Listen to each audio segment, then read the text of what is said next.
I can see your future. I foresee your final defeat at my hands. You gotta love how cocky these robot masters can get.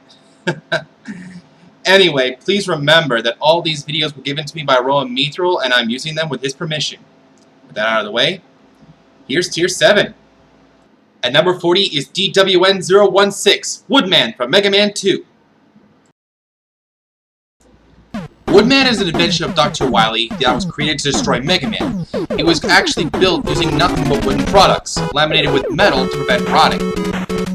Nature is very prevalent in Woodman stage, and there are a lot of animal-themed robots, including swarms of bats, hot dogs, mechanical monkeys, birds that like to drop eggs, carrot-throwing rabbits, and atomic chickens. Man, I'm starting to get hungry. Anyway, the real difficulty of the stage lies with Woodman. His leaf shield can actually protect him from damage, and while there's leaves falling down from the ceiling, it can actually get pretty hectic, as while he follows a definitive pattern, you really need to have precise jumps in order to dodge him. Putting Woodman at number 40 on this list. What? I said I was getting hungry. At number 39 is DWN-020, Hardman from Mega Man 3. And no jokes now, please. Hardman was created by both Dr. Light and Dr. Wily, likely for the purpose of excavation.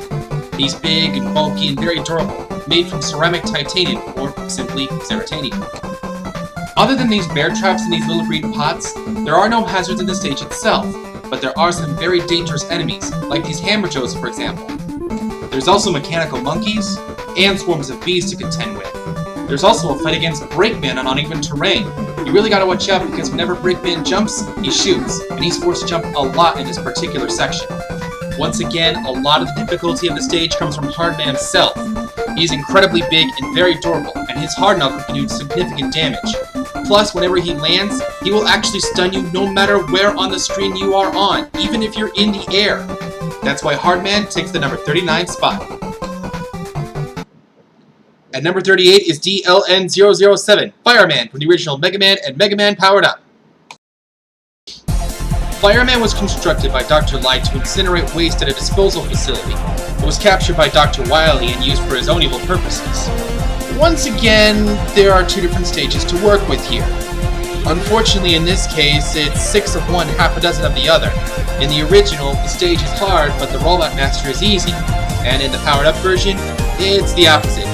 In the end, I decided to choose the Powered Up version because the boss is a little more complex, and we are focusing on Robot Masters here after all. That's not to say the stage doesn't have its hazards, like these hotheads, for example. And of course, this being a fire stage, there are hazards like these fire bars to contend with, as well as a long hallway filled with lava that provides instant death, and tackle fires that can home in on you. As for Fireman himself, veterans can be forgiven for thinking he's the same old Robot Master. After all, at first he does have the same pattern, but after a bit we'll start using his hyper attack, which can cover the entire screen. Fireman can really throw you for a loop if you aren't prepared for him, putting him at the number 38 spot.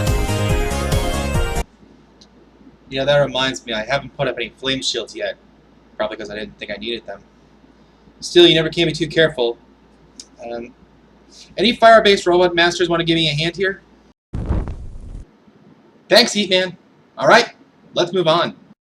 Speaking of flames, at number 37 we have DWN-043, Flame Man from Mega Man 6.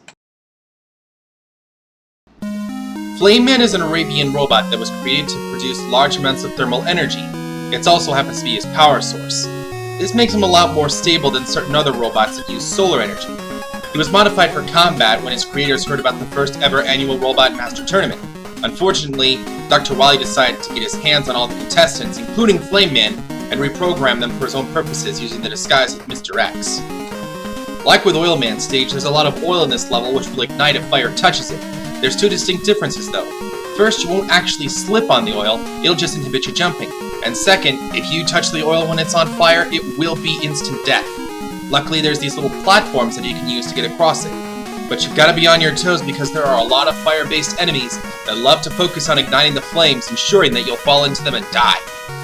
Still, the stage isn't too bad, and a lot of the difficulty comes from Flame Man himself. He'll use his Flame Blast in one of two ways, either a burst or a wave. If he uses the wave, you gotta stand in the center of it where it's a much wider path for you to dodge it. Bursting, well, you can just jump over that. Don't expect it to be easy though, you really gotta have your timing down or you'll take some significant damage. That puts Flame Man at number 37 on this list. Excuse me a sec here, folks. I gotta make sure all of Roam's shagisms are cut out of the video. And his kitism. Now let me see here. By virtue of the words coming out of my mouth. Makes me wish I had a nice powerful ADOC bomb! I guess Windman doesn't know how to owl get! I wonder if they could use that to heal my Larry! And Vicious Head Bonk!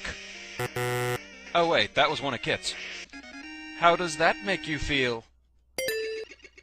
Until then, good luck! Well, looks like I got them all. Let's move on. At number 36 is DWN-047, Windman from Mega Man 6. Windman is a Chinese robot that was created for the purpose of agriculture to help with harvesting. I'm assuming by blowing away the harvest crops, I have no idea. Anyway, he was modified for combat for the first annual Robot Master Tournament, but was captured by Dr. Wily and reprogrammed. There's a lot of fans in this stage that can increase your jumps, as well as these cannons that you have to use the fans to destroy. You've also got these panda robots to deal with that can do 2 different shots depending on how close you are to them. Finally, there's Windman. Not only does he use a variation of the Windstorm to attack you with, but he'll pull both an Andros and a Yoshimitsu. Not to mention he's very durable and can stop short to deal damage just by making contact with you. That puts Windman at the number 36 spot on this list. And with that, that's the end of the Mega Man 6 roster. At number 35 is DWN-058, Astro Man from Mega Man 8 and Mega Man N Base. Astro Man was originally designed to work in a planetarium, but was then reprogrammed by Wily and sent to take over Norway when he found evil energy. Later on, when another of Wily's inventions, King, turned on him, Astro Man was actually recruited to work for him. Astro Man's stage in Mega Man N Base is somewhat harder, but shares a lot of similarities with his original Mega Man 8 stage. One of the major things to watch out for is this virtual screen of death which keeps spawning enemies that can knock you into the pits. It does have an easy mini-boss where all you really have to do is memorize a certain pattern in order to open the door. Astro Man contributes a lot to the difficulty of his stage due to his unpredictability and the fact that the lower half of him is completely invincible. You really gotta watch out for the enemies he summons and also his copy vision attack. This fight can turn pretty crazy in a heartbeat. As such, Astro Man takes the number 35 spot. At number 34 is SRN-005, Jupiter, from Mega Man 5 for the Game Boy. Jupiter is one of the ancient star droids that was found and reprogrammed by Dr. Wily to help him in taking over the world. Jupiter actually used to have 2 megaton bombs, but felt they were too dangerous for him in close quarters, so he had them remodified to power his electrical attacks. Because this is an outer space region, we once again have space physics, which are essentially water physics. So this is actually more of a water stage than Neptune's was. However, this level also has ice, which can get very problematic in certain situations. And while there is a split path, it's not really much of one, because the extra path only adds on a few extra feet to the level, and that's about it. As for the fight against Jupiter, it's very easy, just incredibly tedious because he's so durable. He's modeled after an eagle, which was the symbol of Zeus, who is the Greek version of, well, Jupiter. Anyway, his attacks involve his electric shock attack, and he'll also try to dive bomb you, which is a good time to counterattack him. Once again, the stage is hard, but the Rollout Master is easy. Still, Jupiter gets the number 34 spot on this list. At number 33 is DWN-040, Crystal Man from Mega Man 5.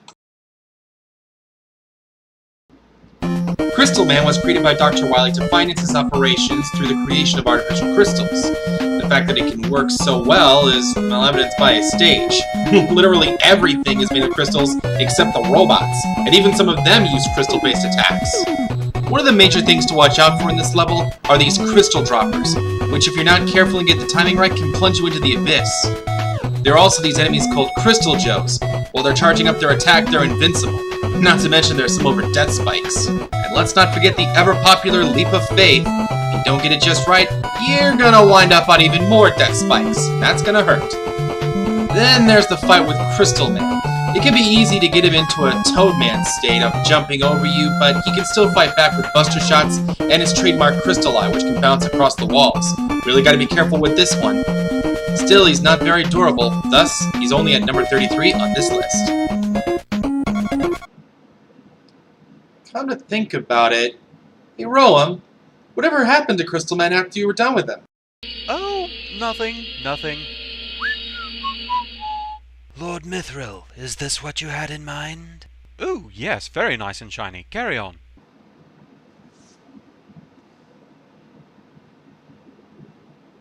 Whatever. Let's move on, shall we?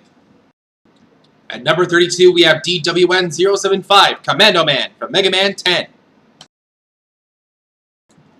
Commando Man was created as a minesweeping robot using remote detonation and his trademark commando bombs to clear out minefields across the world. Unfortunately, he contracted robo-enza and then went a little bomb happy. Commando Man's stages reminiscent of a desert storm. They're sand that you can sink into, but I don't think he could destroy you, and if you shoot the mines, it'll reveal enemies. Gotta watch out around here. This stage also has sandstorms that can push you back or pull you forward depending on which way they flow. And it can really launch you into death spikes or the abyss if you aren't careful. And did I mention that the meds in this stage can be surprisingly problematic? Just take a look for yourself. Uh-oh.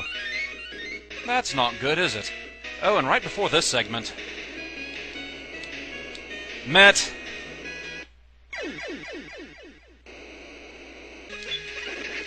Met! Met! Mega Man 10's up and down type enemy. Met! Met! It's a bit more fun.